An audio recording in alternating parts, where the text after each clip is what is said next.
जय हिंद। स्वागत है आप सभी प्यारे बच्चों का। और आज की वीडियो में हम घातांक यानी कि एक्सपोनेंट का फुल कंसेप्ट समझने वाले हैं। और इस वीडियो को देखने के बाद घातांक से संबंधित किसी भी तरह का डाउट आपके मन में नहीं रहने वाला है। तो आइए समझते हैं कि ये घातांक यानी कि एक्सपोनेंट होते क्या हैं। यदि a कोई पूर्ण संख्या हो और n कोई धनात्मक पूर्णांक हो तो a का पावर n का मतलब क्या होगा। यानी कि a को हम लिख क्या सकते हैं, तो a गुना a और कितने बार इसको लिखेंगे, तो n बार लिखेंगे। कितने बार लिखेंगे, n बार। तो ये हो गया आपका क्या, a का पावर n का मतलब कि a को हमें कितना बार गुना करना है, n बार गुना करना है। जैसे एग्जाम्पल से आप समझ सकते हैं, जैसे 2 का पावर अगर यहाँ 5 हो गया तो इसका मतलब हुआ कि इस 2 को हम कितना बार गुना करेंगे, तो 5 टाइम गुना करेंगे, यानी कि 5 बार गुना करेंगे। इसको क्या लिख सकते हैं हम, 2 गुना 2 गुना 2 गुना 2 गुना 2। यानी कि इस सबको अब हम गुना करेंगे तो ये कितना बन जाएगा, तो 2 दूना 4 दूना 8 दूना 16 दूना कितना हो जाएगा, 32। यानी कि 2 के पावर 5 किसके बराबर है, 32 के बराबर है। इसी प्रकार से अगर दिया रहे सवाल कि 16 को घात के रूप में लिखना है, 16 को क्या करना है, घातांकीय रूप में लिखना है, तो हम 16 को क्या लिखेंगे, तो इसके लिए हमें करना क्या है, तो 16 का हमें गुणनखंड करना होगा। तो 2 से भाग करेंगे तो कितना होगा, 8, फिर 2 से भाग करेंगे तो 4, फिर 2 से भाग करेंगे तो 2। यानी कि कितना 2 इसमें इंक्लूड है, तो 1 2 3 4 2 है। यानी कि इसको लिख सकते हैं 2 गुना 2 गुना 2 गुना 2। अर्थात ये 2 का पावर कितना हो जाएगा, तो ये 2 कितना बार गुना के रूप में लिखा हुआ है, 4 बार। इसका मतलब 2 का पावर कितना हो जाएगा, 4। अर्थात 16 को हम घातांकीय रूप में लिखेंगे तो क्या लिखेंगे, 2 का पावर 4 लिखेंगे। और यही होता है घातांक का नियम। अब हमें क्या करना है, इसमें घातांक से संबंधित उन सारे नियमों को पढ़ना है। आइए देखते हैं घातांक का पहला नियम क्या है। तो घातांक का पहला नियम है कि a का पावर m और गुणा a का पावर n ये बराबर होता है किसके, तो a का पावर m प्लस n के बराबर होता है। ये घातांक का क्या है, ये पहला नियम है। यानी कि a का पावर m गुणा a के पावर n बराबर क्या होता है, a का पावर m प्लस n। यानी कि जब बेस समान हो, क्या हो, बेस समान हो और गुना की क्रिया हो, तो इसका घातांक यानी कि पावर जो है ना, वो क्या होता है, आपस में जुड़ जाता है। जैसे इसे हम एक एग्जांपल से समझ लेते हैं। जैसे 2 का पावर 5 और गुणा 2 का पावर 3, तो इसे हम लिख क्या सकते हैं, 2 के पावर 5 गुणा 2 के पावर 3 को क्या लिख सकते हैं, तो इसे लिख सकते हैं ऐसे, 2 का पावर 5 और जोड़ कितना 3, अर्थात ये कितना हो गया, 2 का पावर 8।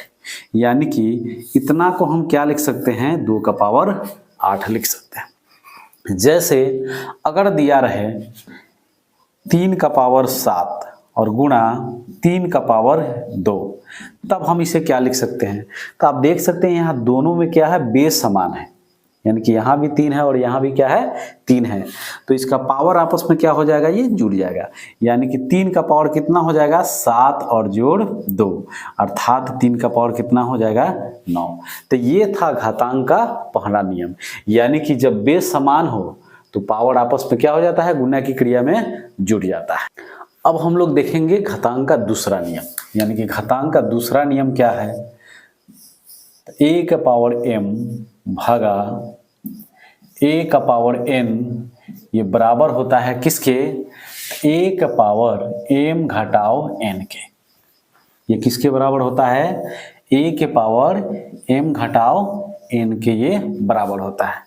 क्यों बराबर होता है, तो आप देख सकते हैं बीच में क्या है, ये भाग की क्रिया है और यहाँ भी बेस दोनों का क्या है, आपस में समान है। तो जब भी भाग की क्रिया होता है तो बेस समान रहता है, तो इसका पावर आपस में क्या होता है, घट जाता है। यानी कि इस a के पावर m और भागा a के पावर n को हम इस प्रकार भी लिख सकते हैं, a के पावर n और m बटा a के पावर n लिख सकते हैं। यानी कि a के पावर m और बटा a के पावर n का मतलब हो जाएगा a का पावर m घटाओ n। इसको इस प्रकार से भी हम आसानी से लिख सकते हैं। अब आइए इसे भी एक एग्जाम्पल से हम लोग समझ लेते हैं।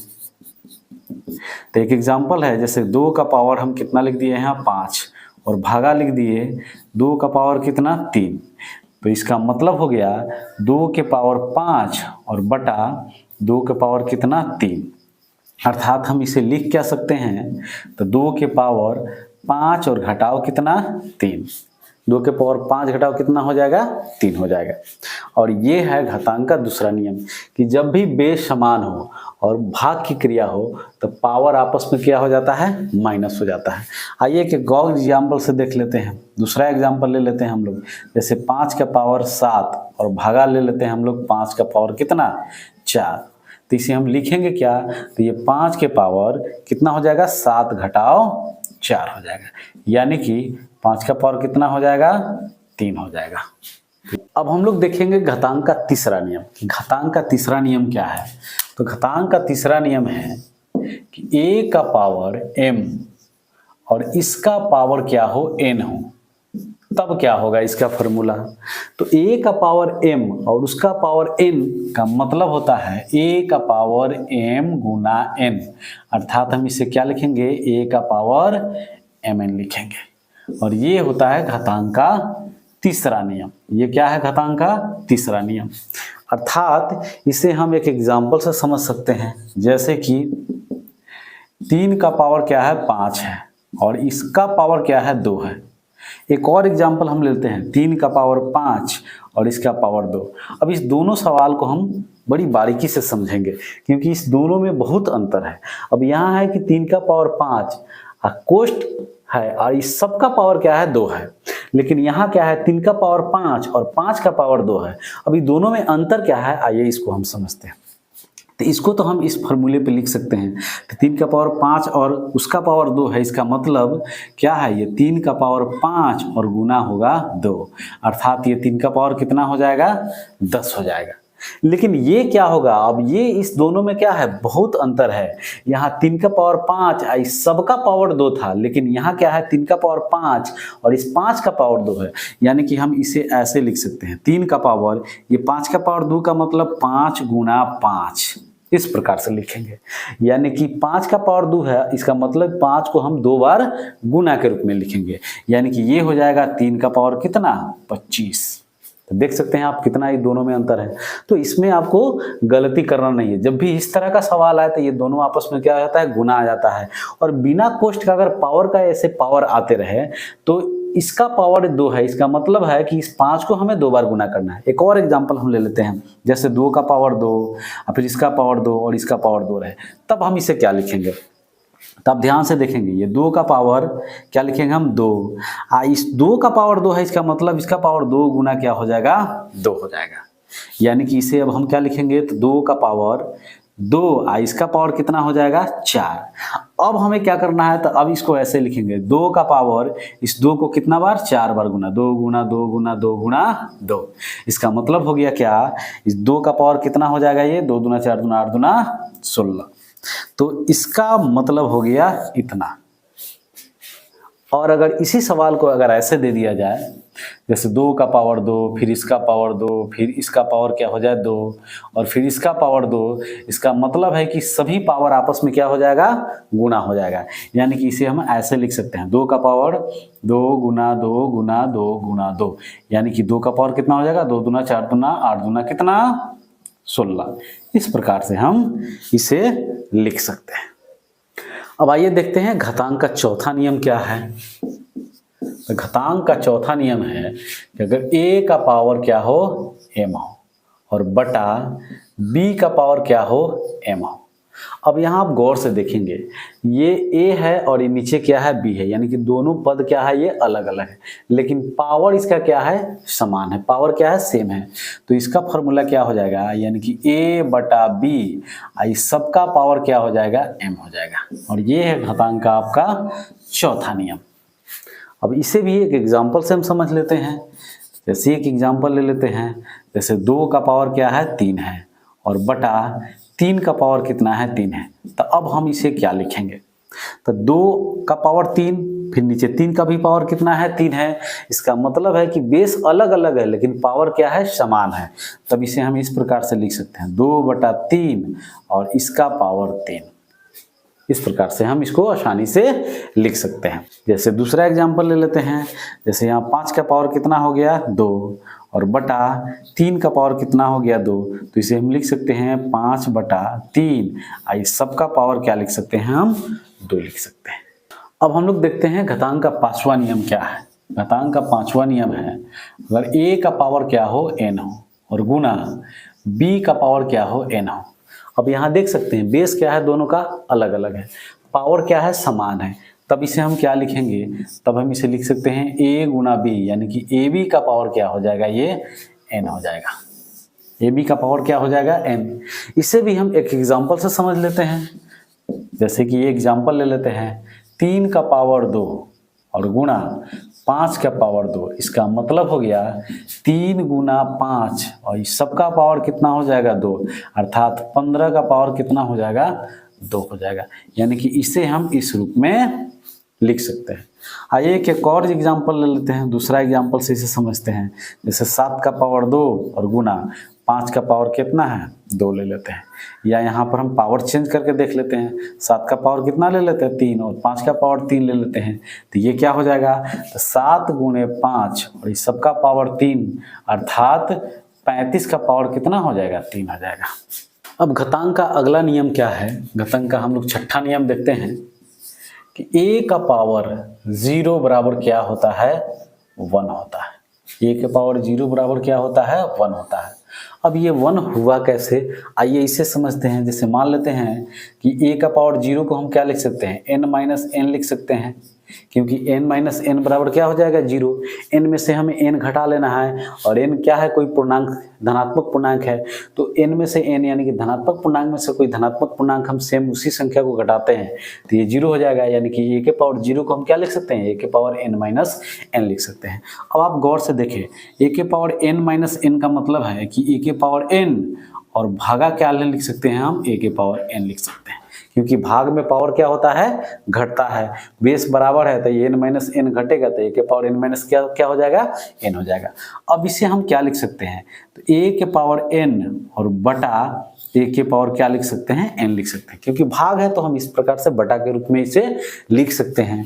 यानी कि अब ये क्या हो जाएगा, तो a के पावर n और a के पावर n ये दोनों आपस में क्या हो जाएगा कैंसिल हो जाएगा, तो बचेगा क्या, यहाँ 1 बच जाएगा, अर्थात इतना बराबर क्या हो गया 1। और यही फॉर्मूला है आपका कि a के पावर 0 का मतलब क्या हो गया 1। तो इसी प्रकार से अगर कोई भी संख्या हम ले लेते हैं, कोई भी सवाल, जैसे 2 का पावर 0 होगा तो इसका मतलब 1 हो गया, फिर यहाँ 5 का पावर 0 होगा, इसका भी मतलब क्या हो जाएगा 1 ही होगा। अगर 1 लाख है और इसका भी पावर अगर 0 हो जाए तो इसका मतलब क्या हो गया 1 होगा। अगला नियम यानी कि 7वां नियम है कि -1 का पावर अगर यहाँ पर सम संख्या है, क्या है यहाँ सम संख्या, तो इसका मान +1 के बराबर होगा। -1 का पावर अगर सम संख्या है तो इसका मान किसके बराबर होगा, +1 के बराबर होगा। और अगर -1 का पावर अगर यहाँ पर क्या है विषम संख्या है, क्या है विषम संख्या है कोई, तो इसका वैल्यू जो है ना कि -1 के बराबर होता है। अब आइए इसे हम एग्जाम्पल से समझ लेते हैं। जैसे एग्जाम्पल में हम क्या ले लेते हैं -1 और इसका पावर अगर 4 ले लेते हैं, तो इसका मतलब क्या होगा, इस -1 को हमें कितना टाइम गुना करना है, 4 बार गुना करना है। तो -1 गुना क्या हो जाएगा -1 गुना क्या हो जाएगा -1 गुना क्या हो जाएगा -1। अब इसका मतलब क्या हुआ, ये -1 और -1 आपस में हम गुना करेंगे तो क्या हो जाएगा, ये +1 हो जाएगा। क्यों, क्योंकि गुणा में माइनस और गुना माइनस मिलके क्या हो जाता है प्लस हो जाता है। ये माइनस और माइनस को जब हम आपस में गुना करते हैं तो ये क्या हो जाता है प्लस हो जाता है। और माइनस गुना हम प्लस करते हैं तो ये क्या होता है माइनस होता है। और प्लस गुणा हम माइनस करते हैं तो भी ये क्या होता है माइनस होता है। ये किस में, तो गुणा के नियम में होता है। यानी कि एक अगर माइनस में है और दूसरा संख्या क्या है प्लस में है, तो जब हम गुणा करेंगे तो संख्या का मान कितना आएगा, तो वो माइनस में आएगा। अगर दोनों माइनस में हैं तब उसका गुणनफल क्या होगा प्लस में होगा। तो आप देख सकते हैं इस दोनों को आपस में गुना किए तो +1 गुना, फिर इस दोनों को आपस में गुना करेंगे तो क्या हो जाएगा +1, और इस दोनों को फिर हम गुना करेंगे तो क्या हो जाएगा +1 हो जाएगा। यानी कि अगर माइनस का पावर कोई सम संख्या है तो इसका गुणनफल क्या आएगा, प्लस में आएगा। फिर उसी प्रकार से एक और एग्जाम्पल हम देख लेते हैं। जैसे माइनस का पावर हम ले लेते हैं कितना, 5 ले लेते हैं, तो इसको हम क्या करेंगे 5 टाइम गुना करेंगे, -1 गुना -1 गुना -1 गुना -1। अब इसका मतलब हो गया कि इस दोनों को एक साथ गुना करेंगे तो कितना हो जाएगा +1, फिर इस दोनों को एक साथ गुना करेंगे तो कितना हो जाएगा, गुना +1 हो जाएगा, और ये क्या है तो गुना -1 है। अब देख सकते हैं ये 1 गुना 1 क्या करेंगे तो +1, और ये गुना में क्या है -1, फिर दोनों को गुना करेंगे तो क्या हो जाएगा -1 आएगा। यानी कि -1 का पावर अगर कोई विषम संख्या है तो इसका गुणनफल हमेशा क्या आएगा, इसका मान हमेशा क्या आएगा, माइनस में आएगा। तो इस प्रकार से आज के वीडियो में हम लोगों ने सीखा घातांक के नियम के बारे में। तो आज के वीडियो में इतना ही, फिर मिलते हैं अगले वीडियो में। Thank you, wish you all the best.